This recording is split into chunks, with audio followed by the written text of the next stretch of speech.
there. If you've been with us before, welcome back. If you're new here, welcome. Something I want to talk to you about today is something we all have in common. Each and every one of us has been through this, and it is pain. Let's talk about inflammation here for just a second. Inflammation is something the body creates to help protect itself. Let's say you injure your wrist and you want to go open a door. You can't turn the handle of that door because your wrist is so swollen due to the injury, due to the inflammation that the body's created because it's protecting itself, right? So you're unable to turn your wrist. That's a good thing, the body's protecting itself. But here's the thing, with all that inflammation, all that swelling, the body can't heal itself. So it has to push that out. So to get ahead of the inflammation, we reach for ibuprofen. And ibuprofen is an anti-inflammatory. It is a non-steroidal anti-inflammatory drug, and it's FDA cleared to relieve pain. And when we take ibuprofen, we know just to take a pill or two with a glass of water and we'll feel better in like half an hour or an hour, somewhere in there, right? The thing about ibuprofen is it can be hard on your kidneys and it can be hard on your stomach over time too. There are warnings on the label that say allergy alert, stomach bleeding warning, and then your typical ask your doctor things, right? So that's ibuprofen. Next we have acetaminophen. So if you take acetaminophen for a painful condition, the pain is still there, you just don't feel it. The nerves have been blocked. If your body can't warn you about the pain, you could really push through that pain anyway and then hurt your body even more. And acetaminophen is hard on the liver. Both the kidneys and the liver are organs of elimination. Let's talk about that for a little bit. The kidneys act as filters, removing waste products and excess fluids from the bloodstream. So think about that inflammation, excess fluids. The kidneys help regulate blood pressure by balancing the fluids and electrolytes. The kidneys produce hormones that help regulate blood cell production. And what's the liver do?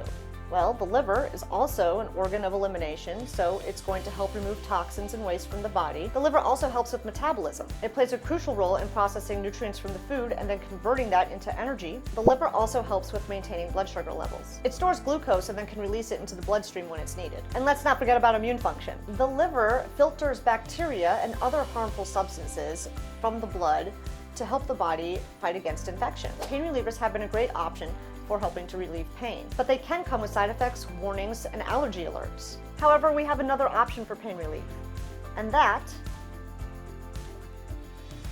is light therapy. Each of these products are safe, fast, and effective. However, these are going to be more toxic to your organs of elimination, and this isn't.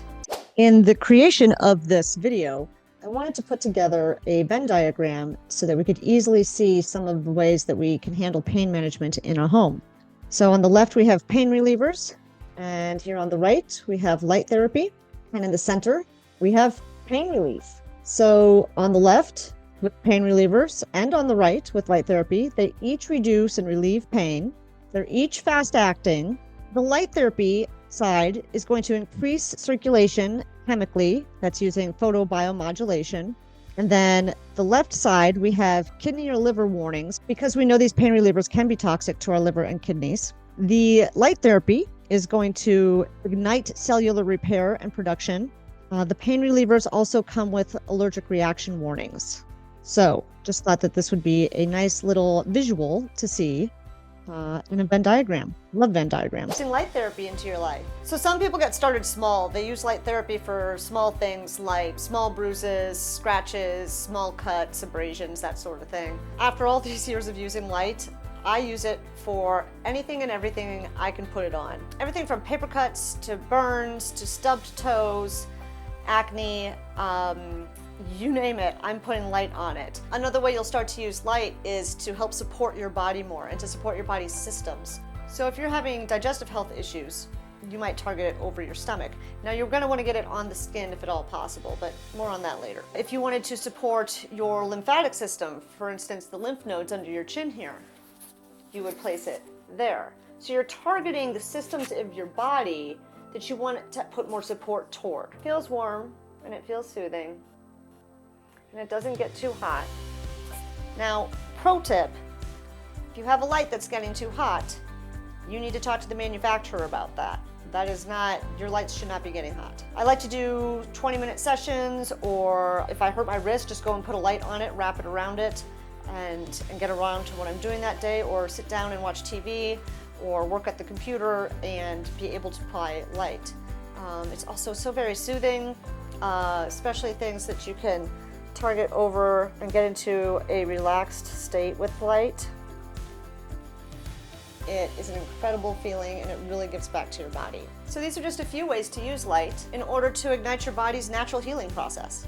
So we all have experienced taking a pill, and we know that it works within an hour or so, and that it's fairly fast, right? Something that people need to know when they try light therapy is that it will also be fast, especially if you can get to it as soon as the injury happens. So what should you expect?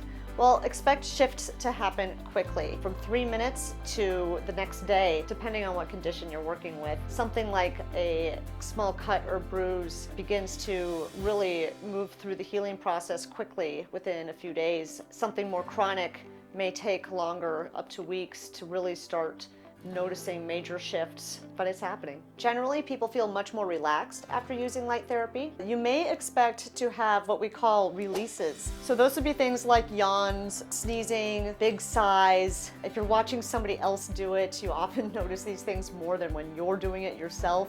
But if you do it consistently, you start to notice that, oh, I yawn every time I put a light here on this targeted area, or I burp every time. That's another release, burping. You just start to notice those things, and you know what? The animals show us that too. We'll talk more about that in our animal videos, so make sure to subscribe because there's a lot of that coming. And then later, you'll suddenly realize that you're not in pain, or your allergies are gone, and you just kind of go, wait a second, when did that happen? It just kind of clears up. And for some things that are chronic, or a really deep injury, or really intense pain, we have to give the body some grace. So I always encourage the practice of light therapy, to be using it all the time. You know, I've been talking about using it as a pain reducer today, but you can use it to maintain as well. You can use it as a preventative. Sometimes you'll notice shifts the following day. Maybe you slept better that night. Maybe you didn't have as much anxiety before you had to go into work. You start to notice your body shifting and balancing out. You'll also start to notice that you begin to acknowledge that your body may have brain fog that day, and you need to stop and do a light session. You begin to acknowledge that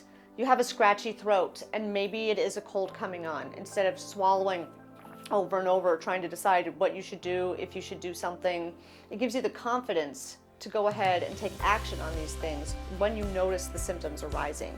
If you listen to your body and you're body aware, and you get to the issue right away, it's going to make things even faster and more effective with light therapy. So notice little things like drainage happening more, or your sinuses clearing up. Maybe it hurt to check your blind spot in your car, and now it doesn't hurt to check your blind spot in your car. It's really interesting how when we have pain, it's the worst thing in the world.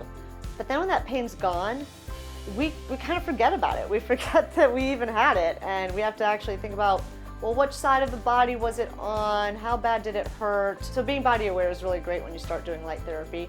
The lights really help teach you too, to be body aware. So I went to make this video, and I actually had to borrow and purchase pain relievers because the ones I had were over 10 years expired. That's how often and how much I've been using light therapy instead of pain relievers. Now, I'm not saying don't have pain relievers in your home. I'm saying think about adding light into your home. Remember, if you don't have your health, you don't have anything. And light therapy is one of the best investments you'll make for your body. While light therapy can be a valuable tool for supporting your health, please make sure to contact a medical professional before starting any new regimen, treatment, or sessions. As always, light therapy should not replace professional medical advice. Let's illuminate your life together.